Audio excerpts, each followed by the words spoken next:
Del escritor Hernán Rivera Letelier. El libro El fantasista. Capítulo 4. Por la mañana del jueves, día de suple en La Pampa, el campamento despertó conmocionado por una noticia insólita. El fantasista y la colorina habían sido detenidos por los carabineros y estaban presos en el cuartel. En la pulpería el suceso era el comidillo de la jornada, y en cada una de las filas corrían versiones distintas de los hechos. Algunas decían que esos dos eran pájaros de cuenta, una pareja de estafadores experta en el cuento del tío y buscada por la policía de todo el país. Otros aseguraban que una denuncia por abandono de hogar pesaba sobre la mujer, que había dejado abandonado sin ninguna clase de contemplaciones. Fíjese usted, doña a un marido que era un pan de Dios, y a 7 hijos menores de edad, todo por irse detrás del pelotero que no era más que un cafiche en decadencia.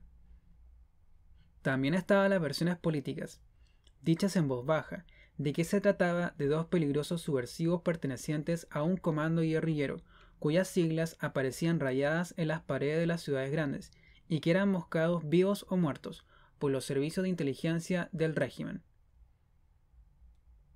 Sin embargo, la verdad de lo ocurrido era mucho más simple.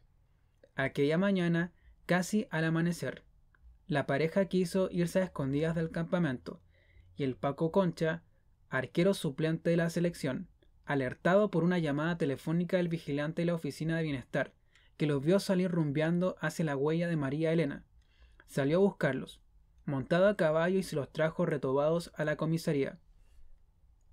Puedo perfectamente detenerlos por vagancia, por sospecha, o por cualquier barbaridad que se me ocurra de aquí al cuartel, respondió con exagerada prepotencia el Paco Concha, cuando el fantasista le preguntó la razón por la cual los detenía. Incluso puedo acusarlos de terroristas, si se me antoja, concluyó mirándolos inquisitivamente a los ojos. Ese día, como todos los días de plata, suples y pagos, don Agapito Sánchez no pudo abandonar su puesto de trabajo en la pulpería, y desde allá nos mandó a decir a la cancha, donde nos hallábamos viendo el entrenamiento matinal de la selección, que fuéramos al cuartel a ver qué crestas ocurría con el fantasista. Trabajar en la pulpería significaba para don Agapito Sánchez, según él mismo explicaba misterioso, una ventaja enorme sobre los entrenadores de los demás clubes de la competencia local. Aparte de la selección, entrenaba, por supuesto, al Deportivo Pulpería. Esto tenía que ver con su afición casi enfermiza a los pronósticos y vaticinios que lo hacían considerar una serie de posibilidades, la mayoría de ellas descabelladas, para nominar cada domingo al equipo a entrar a la cancha y su táctica a seguir. Desde su estratégico puesto en la sección tienda, su ojo vidente podía mirar, observar, pesar y sopesar a regalado gusto la contingencia del diario vivir de los collinos. Por ejemplo, qué compraba la esposa de tal o cual, jugador clave del equipo, contra el que le tocaba jugar el domingo. Si la mujer compraba carne o un botellón de buen vino, la cosa andaba bien por casa, y por ende el ánimo del jugador era óptimo. Por lo tanto, a ese había que ponerle una marca personal en el partido. O si el domingo por la mañana la esposa de tal otro aparecía con la cabeza amarrada con un pañuelo, era signo inequívoco de que el hombre le había dado como bombo durante toda la noche, y por consiguiente estaría debilitado y no significaba ningún problema en la cancha. Inspirado por algunos aciertos en sus vaticinios, don Agapito Sánchez había ido perfeccionando su técnica de una temporada a otra, agregando y considerando decenas de otras observaciones que ayudaban a optimizar el resultado de sus clarividencias.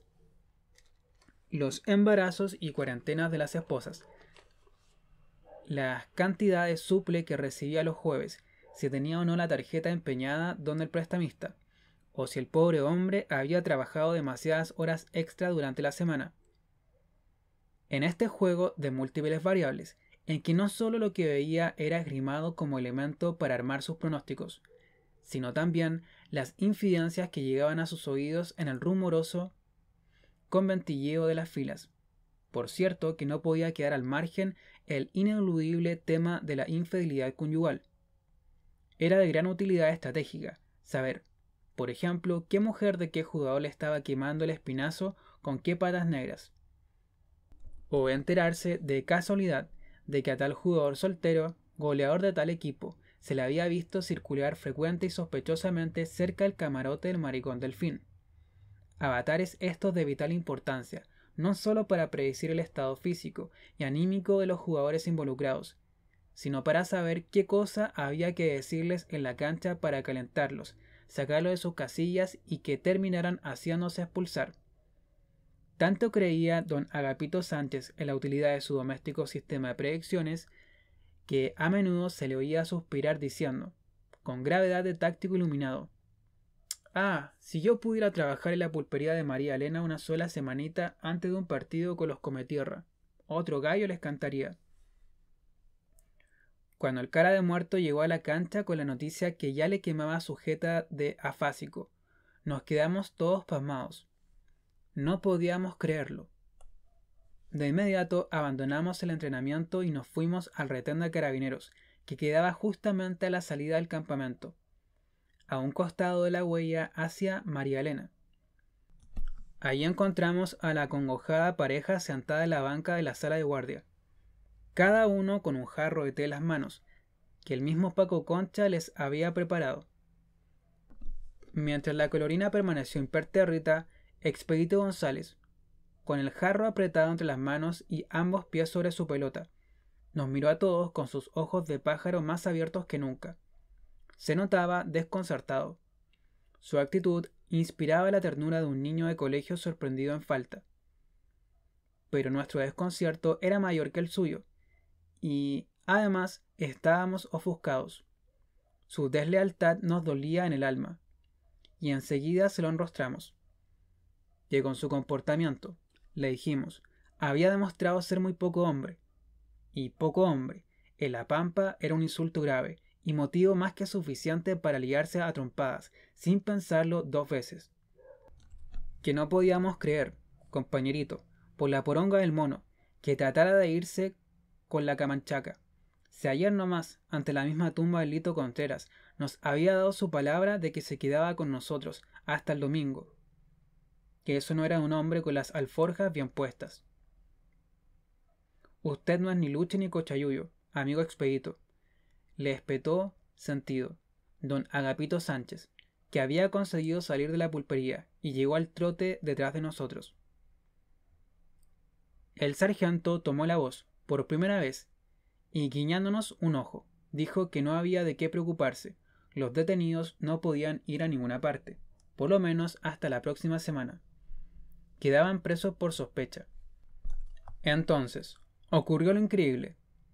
Expedito González, luego de quedarse mirándonos como un perro recién apaleado, el brillo orate de sus ojos desleído, en humedad, nos preguntó si acaso Cachimoco Farfán no nos había dicho nada. Ante nuestra negativa, el hombre suspiró blanqueando los ojos en gesto de resignación, y dijo que de verdad, parientitos, lo sentía mucho, que él querría quedarse con nosotros hasta el domingo, pero que no serviría de nada. Así me quede aquí el resto de mi vida, dijo acongojado. Nunca podré vestir la camiseta de la oncena local. Nosotros entendimos que nos trataba de decir que un profesional del fútbol, como él, no podía llegar y jugar por un equipo de potero. Y le dijimos que estaba equivocado, que sí podía hacerlo, que este no era ningún partido oficial de ningún campeonato circunscrito a federación o asociación alguna, sino que se trataba de un simple encuentro amistoso entre dos salitreras, y por lo tanto los cabrones de María Elena no podían reclamar en ninguna parte. Ustedes no están entendiendo un carajo, terció impaciente la colorina. Mirándonos a todos en abanico, explicó desafiante que lo que el hombre quería decirnos era que nunca iba a jugar por nosotros ni por ningún otro equipo, de aquí o de la quebrada del Ají, simplemente porque no podía hacerlo. Porque en su puta vida ha jugado un partido de fútbol, dijo casi gritando. Expedito González dejó su jarro de té sobre la banca, y llevándose las manos a la cara, se largó a llorar en silencio. Nosotros, sin entender qué mierda ocurría, nos quedamos de una pieza. Ninguno atinaba a hacer ni decir nada. Cada uno se devanaba los sesos pensando en cuál podía ser la causa de que el hombrón, bueno y sano como se veía, no pudiera jugar fútbol, si dominaba tan bien la maldita pelota. Este hombre está asignado por la mala suerte, balbuceó entonces Celestino Rojas, con su eterna actitud de vieja beata, que no por nada el mismo día que llegó, la sombra de un jote lo había cruzado justo sobre su cabeza. Expedito González alcanzó a oírlo y dijo que sí, parientito, de que era algo parecido a eso lo que le pasaba. O peor todavía, su voz enronqueció aún más. Sucede que estoy marcado por la fatalidad. Entonces, tras secarse el llanto con un pañuelo arrugado y sonarse estrepitosamente las narices, dejó la pelota bajo la banca, se puso de pie y, ahí mismo, frente a todos nosotros, comenzó a desnudarse la cintura para abajo. Primero se bajó los pantalones largos, luego se arreó los cortos de fútbol, después una especie de protector de esos que usaban los boxeadores, y entonces lo vimos. Y lo que vimos nos heló la sangre. Era un monstruoso testículo herniado de un color violáceo, de varios kilos de peso, y como a punto de estallar. Le juro por Dios, paisanito lindo, contábamos después en la mesa de los ranchos que el testículo era el tamaño de una pelota de fútbol, del número 3. Y la visión nos dejó a todos consternados. Por eso el hombre nunca había podido jugar fútbol. Cuando, una hora más tarde, el sargento liberó a la pareja, pero con orden de arraigo hasta el domingo, les ladró, haciéndonos un aparatoso gesto de complicidad.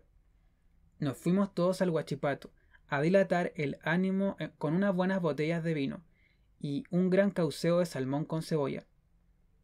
Al fondo del local, entre un cargoceo de moscas ebrias, ya estaban instalados los 4 electricistas del campamento, acomodados en 3 mesas arrejuntadas, ya reconciliados todos con el fantasista, menos la colorina, que se taimó y no quiso acompañarnos. Cada uno de nosotros no sabía si llorar de risa o reír de pena al recordar el horroroso coco hinchado del expedito González. No por crueldad, ni por humor malsano, sino por un detalle que, entre el estupor y la sorpresa, solo algunos nos percatamos. El testículo tenía dibujado ojos, nariz, boca y bigotes. Lo que sucedía, nos contó entre serio y risueño, el hombre, es que a la colorina por las noches, luego de acariciar y poner maternalmente el oído en su testículo enfermo, para sentirle el borboriteo de feto vivo que se oía en su interior, le daba por jugar con él y hacerle dibujitos con su lápiz de cejas. Después, ya más enseriado el rostro, dijo que de niño le costó mucho convivir con su compañón enfermo. A veces le daba unas punzadas que lo hacían desmayarse de dolor, como le sucedió en el sindicato, pero al final aprendió a aceptarlo y a tratarlo como si fuera una mascota, tanto así que por las noches, antes de dormirse, lo acariciaba y le conversaba largamente de sus penas y anhelos infantiles. Hasta le había puesto un nombre, Bobo, igual como algunas personas llamaban al corazón. Es que mi testículo, dijo no sin un asomo de sentimentalismo en sus palabras, siempre ha sido como mi segundo corazón. Por supuesto que le encantaba que la parientita, en vez de hacerle asco, como ocurría con las demás mujeres, jugara con él y le dibujara cositas tiernas. Dependiendo del estado de ánimo de la colorina, era la ilustración que él hacía, de modo que a veces su testículo despertaba lleno de corazones flechados, o aparecía convertido en una pelota de fútbol, con casco de bizcochos y todo, o transformado en la cara sonriente de un señor con bigotes y lentes, como ellos mismos se habían podido percatar esa mañana. Aunque en su noche de melancolía la mujer no hallaba nada mejor para graficar su estado de alma que llenar su potra de pétalos y convertirla en una necrosada rosa de color violeta. Ahora entiendo por qué lleva esos pantalones tan anchos, amiguito, le dijo en un momento el utilero, con los ojos vidriosos por las cervezas, y acomodándose los pocos cabellos sobre el casco de su calva, acercó un poco más la silla y le confesó que desde el primer día tuvo ganas de decirle que los pantalones de fútbol, a decir verdad, no se le veían muy bien, y que él era experto en componerlos, en dejarlos ajustaditos, como se usaban ahora último. No por nada soy el mejor utilero que ha tenido la selección collina, amiguito, dijo entrecerrando los ojos. Si con decirle que él mismo surcía y cosía y pespuntaba los pantalones y las camisetas que ya no daban más de usadas y ajadas. Expedito González lo miró con extrañeza, pero luego se hizo el desentendido y no le dijo nada. Entonces alguien se le acercó a contarle el rumor que circulaba subterráneamente en el campamento, sobre que al utilero de la selección, cuando se emborrachaba, se le encrespaban las pestañas. Esta era una bulla que ni siquiera había llegado aún a oídos de Cachimoco Farfán, y que solo se comentaba en voz baja y entre risitas astutas, en la penumbra maloliente de los camarines. Allí se decía que el utilero estaba enamorado de toda la vida del Crispeta Mundaca, el fornido back centro del seleccionado collino, y que esto se notaba, entre otras cosas, por lo bien cuidado que se veía siempre el uniforme del jugador cuando salía a la cancha. Aunque Juanito Caballero planchaba todas las camisetas con extrema prolijidad y esmero, la número 3 era siempre la más estiradita y mejor dobladita de todas, la de los surcidos más sutiles y primorosos, según los más hocicones del equipo, y si uno se acercaba un poco al backcentro hasta podía sentir el aleteo tenue de un aromático perfume de violetas en su uniforme. Más tarde, mientras algunos reposábamos a la sombra del alero de cañas del Rancho Grande, el jefe del Departamento de Bienestar mandó a llamar a los dirigentes de la Asociación de Fútbol a una reunión urgente en su oficina. De extrema urgencia y suma importancia, nos repitió textual el mensajero. Algo malo olimos en el aire, justo ahora que estábamos con el ánimo por los suelos por lo del fantasista. En su despacho, el jefe de bienestar nos estaba esperando junto al sargento de carabineros. Allí se nos comunicó que el partido del domingo había tomado tal importancia para la compañía que habíase decidido, acordado y resuelto darle carácter de acto oficial. Ya no sería un simple partido amistoso, sino que constituiría el primero de los eventos públicos. Ya habría otro en los próximos días, para despedir a los habitantes del campamento, evento para el que, además de la jefatura de la compañía, se esperaba la asistencia de las autoridades civiles y militares de la zona. Por lo tanto, el partido del domingo se llevaría a cabo con todo el protocolo y la formalidad acostumbrados en estos casos: entonación del himno nacional, ceremonia de izamiento de la bandera y lectura de discursos oficiales. Además, tenían el grato placer de comunicarnos que se esperaba la visita en persona del propio intendente de la región, el coronel Adriano Mortiz. Aunque esto último, claro, estaba sujeto a confirmación. De manera que desde ya se les exigía a jugadores, cuerpo técnico, dirigentes y público en general, y muy especialmente a los integrantes de las barras, una actitud patriótica. Nosotros ya estábamos extrañándonos de que no saliera a colación la palabrita, y un comportamiento digno y ordenado, fuera y dentro de la cancha, para que así esta justa deportiva y social resultara impecable. En ustedes, señores, recae la responsabilidad de que así ocurra. La compañía, además del traslado de la delegación de María Elena, asumiría los costos del recibimiento de jugadores y autoridades. Antes de despedirnos, se nos notificó que si la venida del jefe de plaza se confirmaba, por motivo de seguridad interior del Estado, se encerraría como de costumbre a los 4 ciudadanos ya sabidos, y lamentablemente junto a ellos se tendría que volver a meter al calabozo al locutor loco, a este último, por el lamentable desatino que ustedes ya saben. Bien, señores, dijo el sargento poniéndose de pie y atusándose los bigotes. Eso es todo, pueden retirarse. El lamentable desatino de Cachimoco Farfán había ocurrido en la última visita del intendente, cuando a este, en un arrebato de populismo, le dio por asistir, vestido de uniforme ecuestre, botas de montar y fusta en mano, a uno de los deprimidos partidos de la competencia laboral.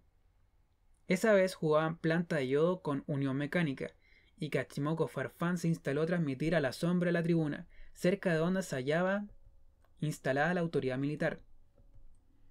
A mitad del primer tiempo, en una jugada de contraataque, alguien le hizo una zancadilla a la entrada del área grande al Chiquitín, el rápido wing fantasma del equipo mecánico, y este, que venía embalado en un carrerón imparable, se fue trastabillando los 16 metros y medio que van desde la línea del área a la línea de gol, mientras trastabillaba tratando de afirmarse en 4 patas.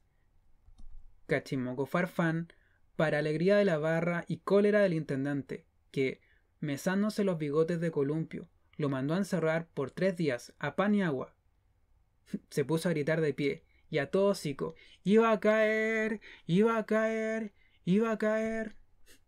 Nadie sabe todavía si se trató de una lamentable inocentada del loquito del tarro, o si el cabrón sabía perfectamente que ese era el grito de batalla de los opositores del régimen, y quiso hacer su propia y personal protesta al dictador. Fue durante la noche, en casa de Juan Charrasqueado, mientras le dábamos el bajo a un asado a las brasas, que a don Silvestre Pareto se le ocurrió la grandiosa y única idea de su vida. Idea que tenía que ver con el fantasista y el partido del domingo. Juan Charrasqueado, el vecino más trapisondista del campamento, vivía justo al lado del rancho Huachipato. Como acostumbraba a hacer cada día de suple y de pago, esa noche invitó a darle el bajo a un lechoncito recién faenado, compadrito lindo, un lechoncito criado y alimentado por él mismo, dentro de su misma casa, cuestión completamente natural en el campamento, donde además de gallinas, patos, palomas, conejos y cuyes, todo el mundo criaba, en el piso de tierra sus cocinas, corderos, cabritos y cerdos. Esa noche, entre las vecinas invitadas a la parranda estaba la loca Maluenda, quien, al darse cuenta de que el fantasista andaba solo, se le pegó como lapa. La colorina no te deja ni para ir al water, le repetía melosa, y mientras le llenaba el vaso y le arrimaba sus descomunales tetas a la altura de la cara, en un tonito sarcástico lo combinaba a brindar a cada rato por las pelotas. «Salud por las pelotas, cariño», le gritaba muerta de la risa. El pobre Expedito González, ya pasado de copas, con su cintillo como corbata y su pelota chorreada de vino, no hacía más que reír de manera estúpida y mirar a todos con sus ojos de búho enfermo. Ahí, en medio de las rancheras del dueño de casa y las desvergonzadas chanzas y arrumacos de la loca Maluenda, que entre las invitadas era la que lucía el escote más descarado y la minifalda más corta, el fantasista volvió a relatarnos detalles de su vida, sobre todo de su drama de futbolista frustrado. Lo que más la acongojaba y la hacía quejarse amargamente era el hecho irrevocable de que nunca en la vida, parientitos, por la cresta, habría de sentir la emoción de hacer un gol, de inventar una cachaña, de dar un pase perfecto. Jamás llegaría a experimentar el júbilo desbordante, sublime, imaginaba él, de dar la vuelta olímpica abrazado a sus compañeros en un estadio lleno, a torso desnudo y con la copa de campeón tocando el cielo. Él fue un niño prematuro.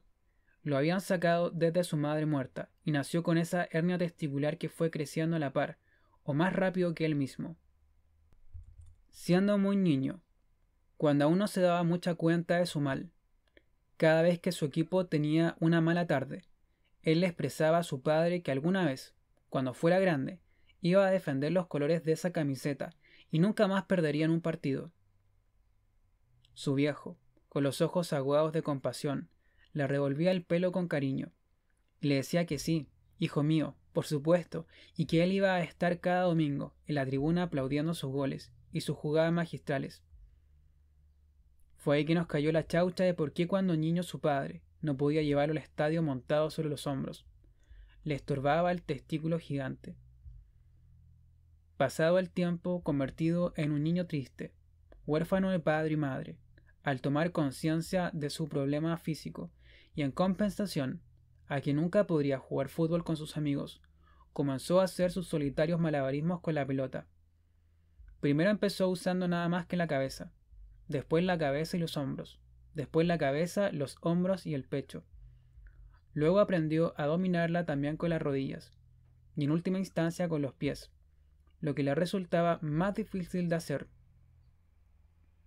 Tuvo que acostumbrarse a usar una especie de pañal protector, ideado por él mismo, con el que se acomodaba a Bobo para que no le rozara, o le rozara lo mínimo, y le permitiera libertad en los movimientos.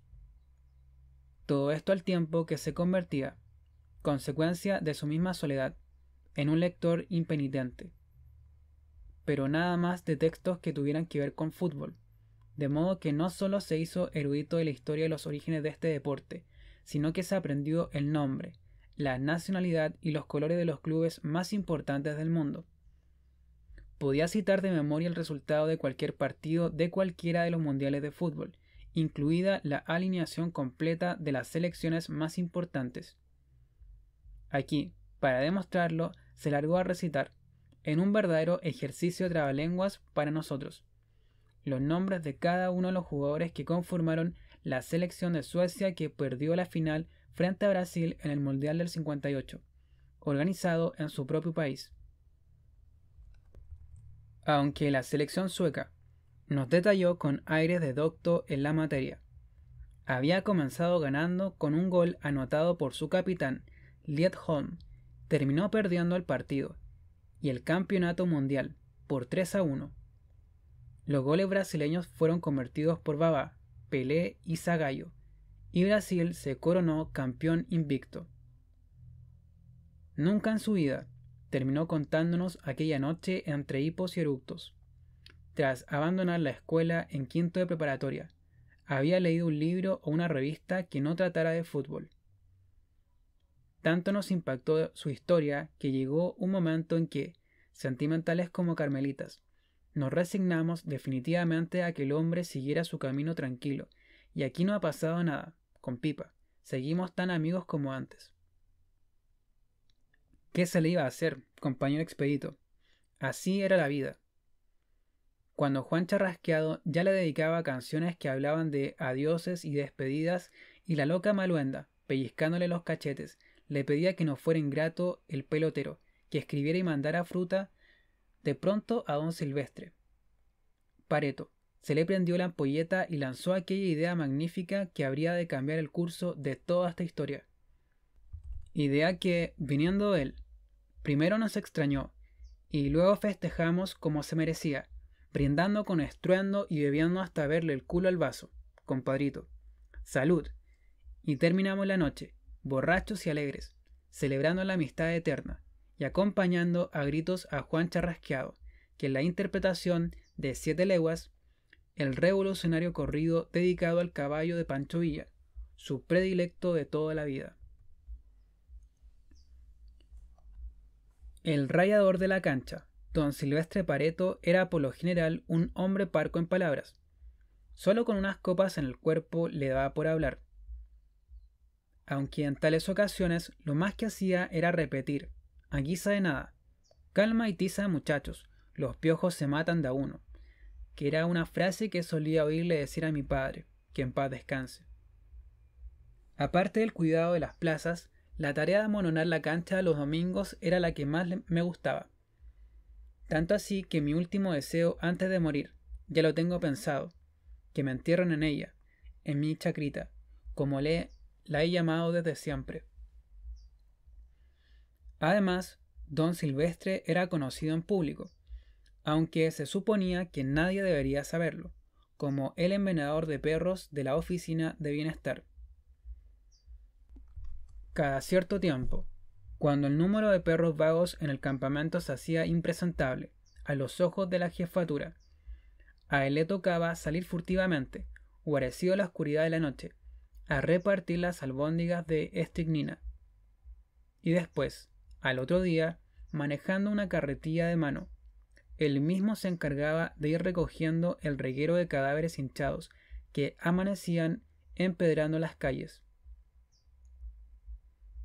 En las filas de la pulpería se decía que el viejo Silvestre no era el hombrecito servicial y solícito con alma de cántaro que aparentaba ser en público, sino que se trataba de un individuo cruel y déspota, una especie de monstruo que apaleaba duro y seguido a su pobre esposa, a una mujercita pequeña y desdentada, que durante las palizas lo único que hacía era acurrucarse como un perrito y lloriquear en silencio en un rincón de la casa. Por lo mismo, por esa mansedumbre canina que mostraba su mujer, cada vez que al almuerzo ella le servía albóndigas, él las oliscaba desconfiado y luego se quedaba contemplando el plato sumido en un abatimiento infinito. La idea de don Silvestre Pareto, de tan simple, rayaba en lo genial.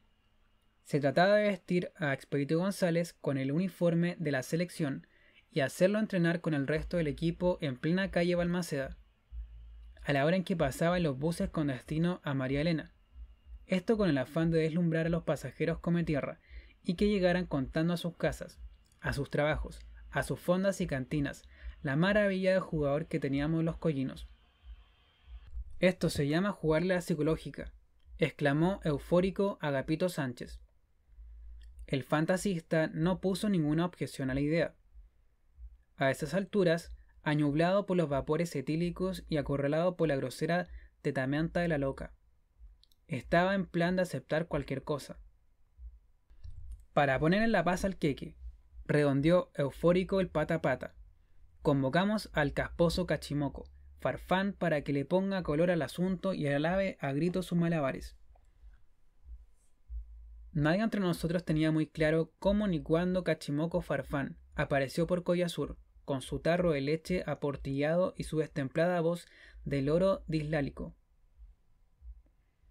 Tampoco si Farfán era su apellido auténtico o solo se trataba de una onomatopeya de sus farfulleos. Mientras uno decían que el loquito se había fugado desde la misma casa de Orates de Santiago, otros aseguraban que era oriundo de la ciudad de Antofagasta, que tenía estudios de medicina en la Universidad de Chile y pertenecía a una rancia familia adinerada, que había sido justamente a causa de las extremas exigencias de sus padres con respecto a sus estudios y a sus notas, por amanecerse leyendo mamotetos y enciclopedias médicas, que se le fundió un cable y quedó malo de la cabeza. Y proclamaban también estos sabiondos que su gran sueño infantil había sido convertirse algún día en locutor deportivo, tanto así que en las pichangas en el patio del colegio, en vez de jugar aunque fuese de arquero, puesto que nadie aceptaba de buena gana, o por último hacer de árbitro, él prefería quedarse sentado a la orilla del campo de juego y relatar el partido imitando a su ídolo de siempre, el gran Darío Verdugo, el rey indiscutido del relato radiofónico del país, el locutor que con la sola magia de su lenguaje, apurando las acciones, creando metáforas, inventando jugadas, podía ponerle sangre, darle ritmo y volver emocionante un encuentro que en la cancha se moría de inanición. No faltaban los que aseveraban que el loco del tarro en verdad no era ningún loco, que estaba más cuerdo y sensato que todos nosotros juntos, paisita, se lo juro, y simplemente el cabrón se estaba pasando por el traste a todo el mundo. Al final, lo único cierto era que Cachimoco Farfán vivía de la caridad de la gente y que todos en Collazur lo queríamos y protegíamos como si fuera nuestro hijo ilustre. Por supuesto, gozábamos de lo lindo con el frangollo delirante de sus relatos de esquizofrénico. El único reticente con su cariño era el hermano Zacarías Ángel, a quien se le había puesto entre ceja y ceja exorcizarlo para sacarle el diablo del cuerpo. En varias ocasiones quiso llevarlo hasta el culto para hacerlo, pero el loco cada vez se le escapaba de las manos, entre pataleos y una sarta de garabatos de nomenclatura médica. Expresiones que para el evangelista no eran sino blasfemos mensajes de los malos demonios que lo poseían.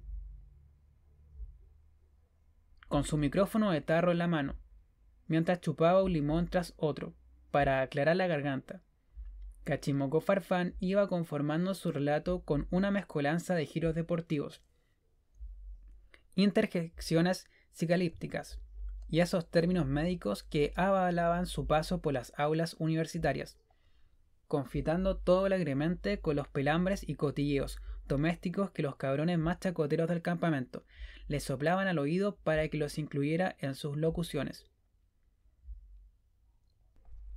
Sin proponérselo él, y sin advertirlo a nosotros, Cachimoco Farfán había comenzado a influir inconscientemente en nuestra vida diaria.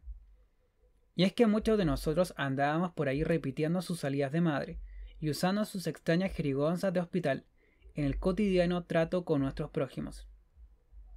Te voy a romper el foramen del sacro, le decíamos, por ejemplo, a un compañero de trabajo cuando nos jorobaba la cachimba. O llamábamos candiloma venerio a un niño demasiado inquieto y metebulla. En la calle, al paso de una señorita de caminar fruncido y poti junto, comentábamos por lo bajo que esa preciosura paisita seguro que sufre comisura labial pudenda. Aunque, por supuesto, no todos los días el ánimo estaba como para reírse y seguirle la corriente a su locura, y a veces nos encabronábamos y lo mandábamos a la misma mierda. Sobre todo al final de esos partidos perdidos por goleada, cuando todos estábamos con el ánimo caliente y él se metía al camarín para entrevistarnos y ponía su pringoso tarro en la boca. Y aquí estábamos, amables oyentes, transmitiendo de los camarines hediondos a Bromo Menorrea. Nos encontramos junto al jugador Espermio Díaz. Le dicen así por lo chico y cabezón, para que nos cuente él mismo esa jugada que pudo haber sido el empate, esa pared fallida dentro del área, cuando el Catuna Ramírez le entregó un clavel y este tísico le devolvió un bubón chancroso. Ahí algunos simplemente querían asesinarlo. Pero lo cierto es que Cachimoco Farfán, y en esto coincidíamos todos, sin excepción, nos enseñó algo que aprendimos y asimilamos como una verdad absoluta: que un gol o una buena jugada, como cualquier asunto importante en esta vida, no estaba completo si no se relataba, si no se contaba, si no se narraba y recreaba con la magia de las palabras. En el caso de los partidos en nuestra cancha, ningún gol se recordaba tanto como aquellos gritados por Cachimoco Farfán en sus besánicos relatos, en donde, además de adobar todo como ya se sabía, con los últimos chismes de la semana, exageraba hasta el delirio las particularidades de cada uno de los futbolistas. Al contar, por ejemplo, el gol de un jugador de aquellos que se andaba acomodando el copete a cada 5 pasos, era factible oírlo decir: sí, amables oyentes, este papulociento se pasó a 3 defensas y con la pelota pegada al botín siguió corriendo hasta su casa, entró al cuarto de baño, se puso unas gotitas de glostora, se acomodó el copete a lo James Dean y volvió al campo de juego para marcar este gol de un zurdazo esquizofrénico. Cuando el jugador era aficionado a la bebida, lo hacía salir de la cancha, hacer una finta a la pareja de carabineros que lo querían detener por ebriedad, seguir hasta el rancho Huachipato, en donde, para deleite de los parroquianos, entraba gambeteando las mesas vacías hasta hallar una tapada de cervezas, y ahí, siempre con el balón pegado al empeine, agarraba una heladita, se la mandaba al gaznate, se metía la mano al bolsillo como que iban a pagar. Pero en un amague perfecto: señor, señora, se quiebra en dirección a la puerta, vuelve corriendo al terreno de juego, ingresa al área chica, y aunque es más lento que una matraz de suero, se manda este gol espectacular, grandioso, fosfolípido. A los jugadores con fama de castizos los hacía correr hasta su casa, echarle un polvo de pasadita a su mujer, volver rápidamente a la cancha y hacer ese gastroenterítico gol de taquito. Muchas veces, claro, se le pasaba la mano y, como es de suponer, por ahí alguna vez le llegó un mangazo en el hocico por parte de algún afectado. Pero Cachimoco Farfán no escarmentaba. La locución deportiva era la razón y la sinrazón de su vida. Todos recordamos aquel domingo de mayo, cuando relató el gol del Cachetón Trujillo, un mecánico recién contratado por la compañía, al que le colgaron el apodo por su engreído modo de andar. Aquella vez, faltando 5 minutos para el final, y mientras su equipo se hallaba embotellado en su propio arco, el Cachetón recibió un pase de Miguel Astudillo, se pasó a 3 contrarios y con un certero disparo y media altura batió inapelablemente al arquero. Cachimoco Farfán celebraba el gol gritando: «Y es que aún no lo puedo creer. Amables escuchas». Pero nuestro cachetón se pasó limpiamente a 3 defensas. Le salió al paso el arquero, que parece un coprólito seco por lo viejo. Le hizo una finta y siguió corriendo con su potito paradito, como si llevara metido el catéter de Eustaquio en el culo. Después se pasó al vendedor de helados y como un celaje se fue rumbo al campamento. Llegó a su casa, preguntó por su mujer, le dijeron que no estaba. Hizo entonces una amague y salió por la puerta de la cocina. Agarró de frente hacia el cine. La pelota siempre pegada al pie. Llegó hasta la ventanilla, compró su boleto, se pasó al vendedor de embelecos, le hizo una finta al portero, entró por el pasillo central hasta la tercera fila de la platea, en donde halló a su mujer en brazos de uno de los acomodadores, quien, al parecer, señor, le estaba haciendo respiración boca a boca. Se volvió entonces a la cancha el cachetón Trujillo, y desde fuera del área, de un rabioso y furibundo puntete, hizo inflar las redes, en un gol colosal, un gol fenomenal, un gol electroencefalogramático. Señoras, señores.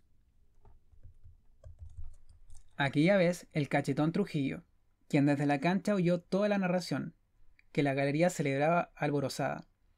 Al terminar el partido se vistió rápido y no fue a festejar con el resto del equipo, sino que partió directo a su casa. Al no hallar a su mujer se dirigió al cine, en donde la halló en brazos del más joven de los acomodadores, uno al que apodaban el Cine Amor, que era el nombre de una revista de fotonovelas. Al día siguiente el hombre pidió su cancelación en la compañía y se echó a volar para siempre el campamento. Escuchen, amables oyentes, pacientes de la pampa, toda. Aquí está Cachimoco Farfán, su locutor amigo, para darles una noticia recién salida al quirófano. Y es que me acaban de informar que en estos precisos instantes, cuando el reloj de la pulpería marca la 1:30 de la tarde, acaba de arribar la góndola que trae la comitiva de los Cometierra. De modo que ahora mismo, mientras les hablo, estoy abandonando la cancha para ir personalmente a enterarme de los detalles y contárselos en cuerpo presente. Y aquí vamos entonces, amigos y amigas, enfermitos y enfermitas de la pampa, aquí vamos caminando y transmitiendo para ustedes las impresiones que recogemos al paso. Aquí vamos llegando, ya a la primera calle del campamento, y muerto de sed, transpirado como a caballo de Paco, me detengo en la casa asignada con el número 430 de la calle 18 de septiembre, a pedir un vaso de agua. Y sale a atenderme a la puerta la señora Alicia, hermana del Tuni Robledo, la que amablemente y cordial, como son todas las mujeres pampinas, me trae una jarrada grande de ulpo, que me mando al gaznate, como si fuera un empapado, y luego de darle las gracias, sigo mi camino hacia la calle principal, contándole a ustedes todo cuanto veo, oigo, vuelo y siento en este día inolvidable para todos, los collinos.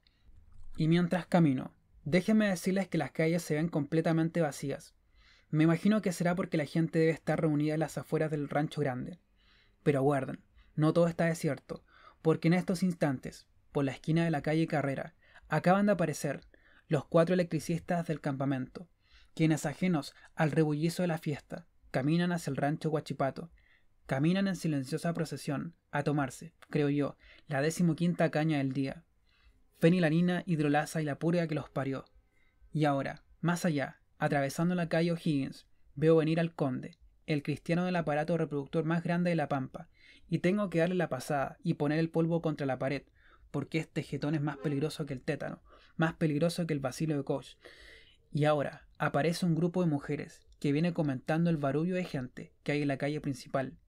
Me acerco a ellas, le pongo el micrófono en la boca y les pregunto gentilmente: ¿qué les parece a las bellas damas lo del último partido que se jugará contra los Cometierra? Y ellas, riendo como brujas en día de carnaval, arrancan de mí como si tuviera la lepra. Mando a la cresta entonces a estas viejas, cara de nemas, y apuro el tranco. Amables radioescuchas, porque ahora mismo, mientras me acerco a la calle Balmaceda, me llegan a los oídos los acordes marciales de una banda de guerra, que ha empezado a tocar, y que debe ser la de nuestra escuelita. Pero justo frente al cine, me sale al paso el gangoso Solercio, este estreptococo gotoso, que anda todo el día rascándose las pelotas y mostrando sus fajos de billetes, mientras se jacta de lo bien que le va en su cochino negocio de venta de comida y alcohol. Y como costumbre hacer siempre que me ve, este ácaro de la sarna me da un manotazo en la cabeza y me manda a trabajar. ¿Qué se habrá creído este Otto Piorrento, cara de tumor ovárico, hediondo a vómito estercoráceo? Perdonen las malas palabras, amables oyentes, pacientes míos, pero a este estreptococo gotoso, muco membranoso, le gusta hacerme enojar y agarrarme para el reverendo chuleteo, por no decir una palabra más sifilítica. Y bueno, después de este pequeño percance, después de este corte en la transmisión, retomo mi relato para contarles que ya estoy en el lugar de la noticia. He llegado a las afueras del Rancho Grande, y aquí está la escoba. Una verdadera horda de cometierra ha tomado por asalto nuestra calle del comercio, y ha invadido cada uno de los boliches. Si hasta el bazar del Sordo Moya, donde siempre penan las ánimas, ahora está abarrotado de gente, y las mesas de la pastelería Ibacache están repletas de integrantes de la barra cometierra, que hacen zumbar la chancha con los discos de Sandro y Cecilia. Y para qué decir de los locales de expendio de bebidas alcohólicas. Eso ya están hasta las cachas de borrachos babosos. Pero lo más preocupante de todo, señoras y señores, es que estos conchas de sus ganglios linfáticos, además de comérselo y tomárselo todo, miran con ojos de lobo hambriento a cada muchacha collina que pasa por su lado, como cometierras o topiorrentos, hijos de la púrpura trombocitopénica trombótica.